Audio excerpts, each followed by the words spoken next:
Okay, we're back on the air. You're listening to KTAL LP in Las Cruces, New Mexico, 101.5 on your FM dial. Also streamed live at lccommunityradio.org. This show, which is Tuesdays at noon to 1, is called Science. Let's take a look. I'm your host, Dr. Vince Gutschick. Forget the doctor. I don't need that. Well, we were talking about cholesterol, among other things, and how much is in our bodies, especially how much is in our brains, and a bit about how we get cholesterol in our diet or make it ourselves. Now, let me say, here's a disclaimer. I'm not a doctor, but I play one on radio at KTAL FM. Well, I am a doctor. I just said so, a PhD. And that reminds me of a remark by the young son of Randy Pausch of Carnegie Mellon University. This young boy told his friends, "My dad's a doctor, but not the kind who helps people." Well, I hope I'm a little bit help here and, of course, at our school. So, cholesterol, where does it come from? Only part of it is from our diet. Our bodies synthesize all they need, and we hope that they excrete the excess that we have, especially from our diet. Now, it only comes in our diet from eating animal products. Plants contain only sitosterol as a similar lipid, sort of a fatty compound.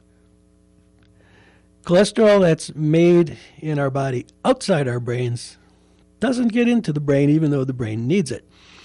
So the glial cells, which are sort of the glue in the brain, holding all the stuff together, they make cholesterol.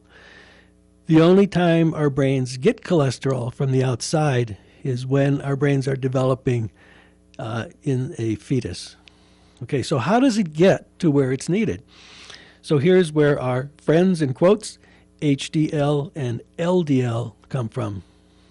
Cholesterol moves around in the blood bound to these lipoproteins because they're proteins that will accept fats. It gets to the organs where it needs to be that way. And again, all cells need cholesterol, and most of them don't make it. So it also it's in the blood. So the blood vessels in the skin take it close to the surface where it gets partly converted into vitamin D if we're in the sun or we're illuminated by some source that has ultraviolet light. Well, here we get into a danger of sunburn and even skin cancer balanced against the need for vitamin D being exposed to UV. Okay, we've got vitamin D fortified milk, but that's not our evolutionary history.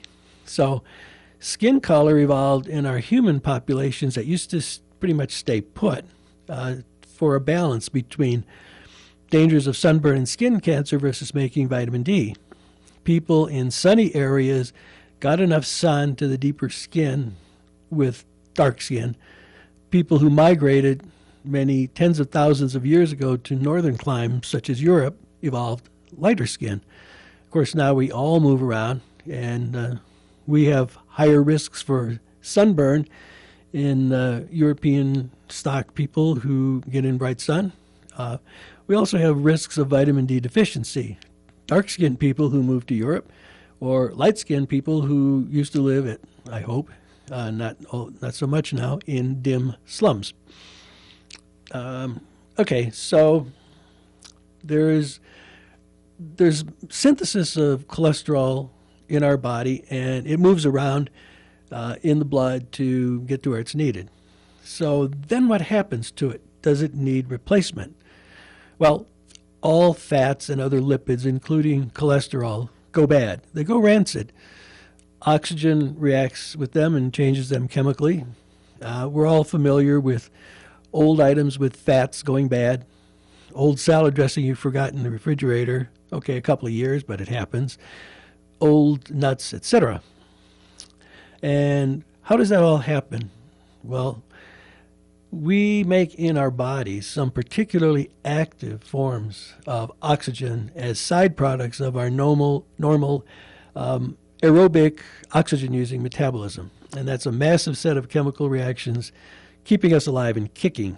Now, some of these nasties involving oxygen are peroxides, and that's like in your drugstore bottle. Superoxide, which is molecular oxygen with an extra electron. It has a negative charge, and it's very reactive. And singlet oxygen, which is molecular oxygen with the normal number of electrons, but one of them is flipped up, or flipped down really, into another. No, it is flipped up into a higher energy orbital, and that makes it very reactive. We can go into what electron spin is and how electrons are paired. We might do that another time.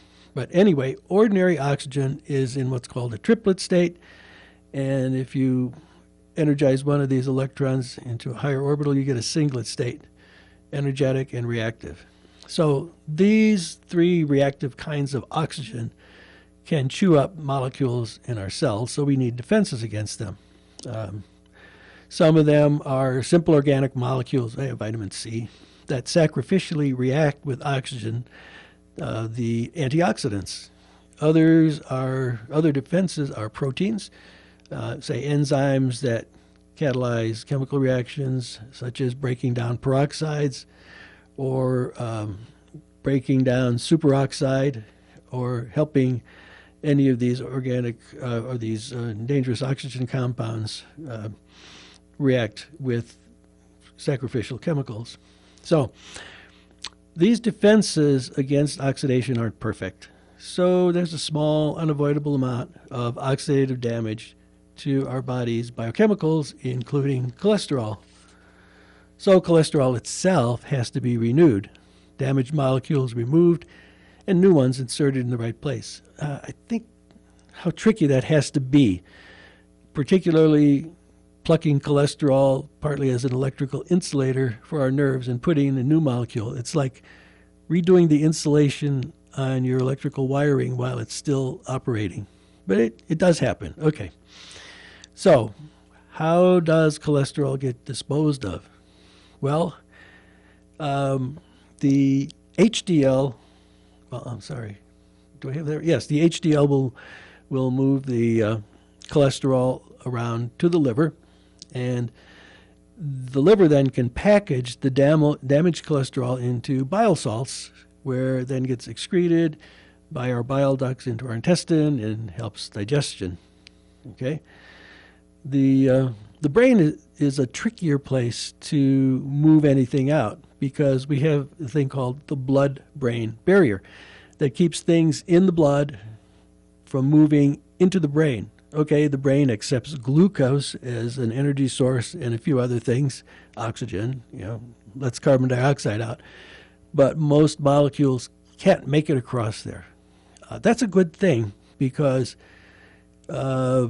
we can't afford infections, and even if we have defenses against infections, that defense often involves inflammation. We don't have space for that in our brain. So more recently, you might say the garbage disposal system in the brain has been found. It's called the glymphatic system. You may know about the lymphatic system in the body. It circulates a rather clear fluid, the lymph. The glymphatic system is the parallel in the brain. It wasn't noticed until recently because the glymphatic vessels are small and they're wrapped around blood vessels. So, in any case, the turnover of cholesterol in the brain, its flushing out, is pretty slow. Each day, on average, the human brain swaps out about 0.7% of its cholesterol. So if you do a little math, you find out that the average residence time for cholesterol in the brain, its half-life, is about 100 days. So it's pretty slow turnover. It's a pretty sensitive system. Now, there's some other interesting ties here. The lymphatic system moves some other stuff out, metabolic waste products in the brain. And that happens a lot while we're sleeping. So we need sleep, not just to feel refreshed, but to stay alive, probably as much for clearing these chemical wastes that our brain creates as for resetting some of our unneeded mental experiences. That was the idea of why we needed sleep well, it's still true, but it's not the only thing. So complete sleep deprivation leads to death. This is illustrated really well by a disease called familial lethal insomnia. When people who have this genetic mutation reach about 40 years of age, they progressively develop shorter and shorter sleep patterns. They die in a few years, and there's nothing that can be done. It means, of course, that deliberate sleep deprivation forced, say, on a prisoner is a crime. It's murder. Okay, so we hear a lot about the so-called bad lipoprotein, the low-density form, LDL. It can help deposit lumps in our blood vessels that reduce circulation or, worse, break off and clog major arteries. But LDL has a massive positive function in our bodies. It delivers cholesterol to all cells but those in the brain, and they all need cholesterol. As my wife, who's a PhD biologist, says, what do we call someone who has no cholesterol? Dead. Well, if you didn't have cholesterol functioning in your body, you would never be born. So anyway, HDL is, of course, doing the opposite, delivering cholesterol for removal from the body. So LDL has risks, but it has an absolutely necessary function, and our high-fat diets make the risk higher. We'll go into that in a little bit. Meanwhile, I will take another break here,